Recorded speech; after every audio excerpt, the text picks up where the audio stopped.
So in this section we move on to a slightly different topic, which is reflections and line symmetry, and they're quite closely related, as you'll see. So on this page I've got a few polygons and also an oval or ellipse, and we're going to take a look at them one by one to see if they have line symmetry. So basically, if an object has line symmetry, that means you can draw a line and one side of the object could be reflected through the line and would match up perfectly with the other side of the object. And our visual senses are so good we can normally just look at the objects and tell immediately whether they have line symmetry. But sometimes you have to be a little bit careful, and you also have to, in this case, ask yourself, well, where are the lines of symmetry and how many can you draw? So for this first object, the rectangle, clearly you can draw a line right down the middle like that, and the left-hand side is clearly equal to the right-hand side, and you could imagine folding this over and it would line up perfectly. We could also draw a horizontal line of symmetry, and the top half perfectly matches the bottom half and is a reflection through that line I just drew. What we can't do here is a diagonal line. If you tried to draw a diagonal line, you would realize that the shapes that are created are the same. They're congruent, and there is a certain symmetry, but it is not a reflection or line symmetry. You couldn't just simply draw a diagonal line and then have one side fold over and match up perfectly with the other side. The second figure is an isosceles triangle. And so here we could imagine drawing a line right down through the middle, and that would obviously create line symmetry. The left-hand side matches up perfectly with the right-hand side. But again, if we try to draw a line through any of the other vertices, or if we try to draw some sort of horizontal line, we're not going to achieve line symmetry because we're not going to create shapes that could be sort of folded back and forth across that line and match up perfectly. However, this third triangle is an equilateral triangle, and in that case, we could draw a line through any vertex and the midpoint of the opposite side, and it would create perfect line symmetry. And so in this example, the triangle actually has 3 lines of symmetry, and any one of those you could imagine folding the one side over and it'll match up perfectly with the other side. This fourth figure on the second row here is a parallelogram, and it certainly seems to be symmetric in some way or other, but you'll be hard-pressed to actually find a line. You can imagine any vertical line, any horizontal line, the diagonals, in other words, the lines going through the opposite vertices. None of them are actually going to create any line symmetry whatsoever. So you can try drawing one of these yourself, but you'll see that as soon as you draw a line, so for instance, if we drew this line here, this point, when you reflect it across, is going to end up over here. And so there's no line symmetry. So this doesn't have any line symmetry at all. Whereas this other parallelogram, where all 4 sides are equal, which is also called a rhombus, this actually does have line symmetry. And so now you could draw a line through the opposite vertices.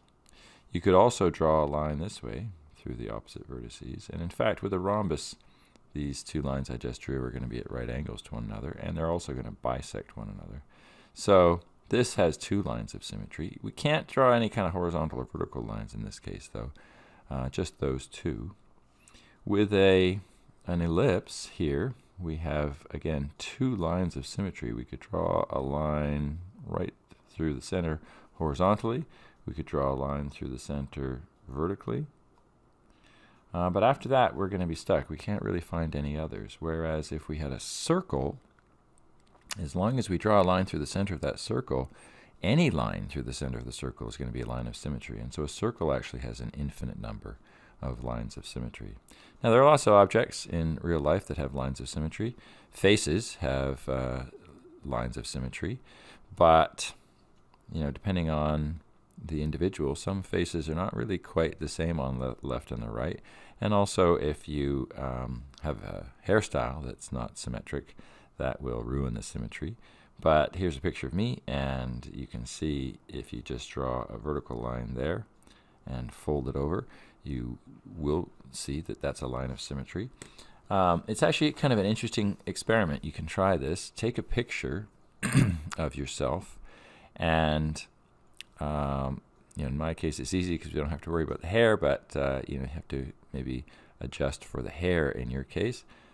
If you copy 1/2 and you reflect it, and you can do this using Photoshop, you create a perfectly symmetrical face. And there's been some studies looking at whether or not people like perfectly symmetrical faces and whether they find them more appealing or not. But you can try this yourself and experiment with it. Now, reflections are a very closely related topic, and for this I've created a little GeoGebra page where I have the ability to experiment. So I can create whatever polygon I like on the right here, and it gets reflected through this vertical line, and the points F and G allow me to adjust the vertical line. That vertical line passes right through the 4 on the x-axis, and so it has an equation of x equal to 4. And we can look at the coordinates of all these points. So with reflections, there is some, and in fact with transformations in general, when we're dealing with images on a coordinate plane, there's a few little notational things we have to follow. So you can see that the object on the right is labeled A, B, C, D, E. So it's the original object. And on GeoGebra, you can construct a reflection. So I can't actually move this point C because the point C is meant to be a reflection, or actually this is a C prime. It's meant to be a reflection of C. If I move C, it moves. And so actually what I brought up there is the other important point, which is that because the image on the left is a reflection of the object on the right, the points are labeled in a slightly different way. We have all the same letters, A, B, C, D, E, but they all have little apostrophes beside them, and usually that's read as prime. So we have A prime, B prime, C prime, D prime, and E prime. And we can actually move the points across that line of reflection. And if you like, these two things together are a shape that has line symmetry, and that line, that vertical line, is the line of symmetry. So if you're looking at two objects and trying to decide whether one is a reflection of another, you need to have the actual line of symmetry drawn. Now, how would you draw that line of symmetry if it wasn't actually drawn in? Well, you can draw a line between B and B prime, or between A and A prime, and if you find the midpoint of that line segment, so the midpoint of that line segment in this case would be right at an x-coordinate of 4, and up here it would be right at an x-coordinate of 4, and then you connect those 2 points, you'd have your line of symmetry. So the distance from any point to the line of symmetry should be the same as the distance from that line of symmetry, or the reflection line, to the image of that point. So let's say we have the point C. Where is its image in relation to the line of reflection? So it's 1, 2 units away, and if we go 2 units the other side, we can see what happened to the image there. Now, that should be true for all of them. A is 2 units away, E is 3 units away, and sure enough, the image of A is 2 units away, and the image of E is 3 units away. D is also 3 units away. If I move D a little further away, make it 4 units away, you can see that the image of D is now 4 units away as well. Now, there's an interesting thing that happens when I move the line of reflection. If I move the line of reflection 1 unit to the right, all the points on the image moved 2 units to the right. Let's do that again. So right now, the point B prime is at an x-coordinate of 3, and C prime is at an x-coordinate of 2. If I move that line of reflection 1 unit to the right, B is now at 5, and C is at 4. So they both moved 2 units to the right. So why would that be? Well, remember that distance between B and the line of reflection has to be the same as the distance between the line of reflection and B prime. And so that's 1 unit and then 1 unit. So we have a distance of 2 units. If I move the line of reflection just 1 unit over, well, B is now on the line and will be reflected to an image that is also on the line with no distance whatsoever. And so that reflection better have moved 2 units, otherwise it's not going to match up. Now, we can obviously move this line of reflection, and we could make it oblique, in other words, not vertical or not horizontal. This would be a little trickier to deal with, but it actually wouldn't be that hard for you to find where that line was if you just had these two images, or this object and this image, because again, you would just have to draw a line segment between A prime and A, find the midpoint, draw a line segment between B and B prime, find the midpoint, and then you'd be able to draw your line through those 2 points. You're not going to see any problems dealing with oblique lines of reflection, but you might see some dealing with horizontal lines of reflection.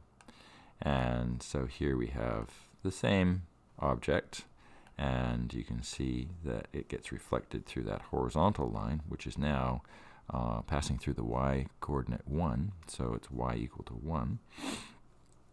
And again, all the distances are preserved, so the distance from E to the line is the same as the distance from the line to E prime.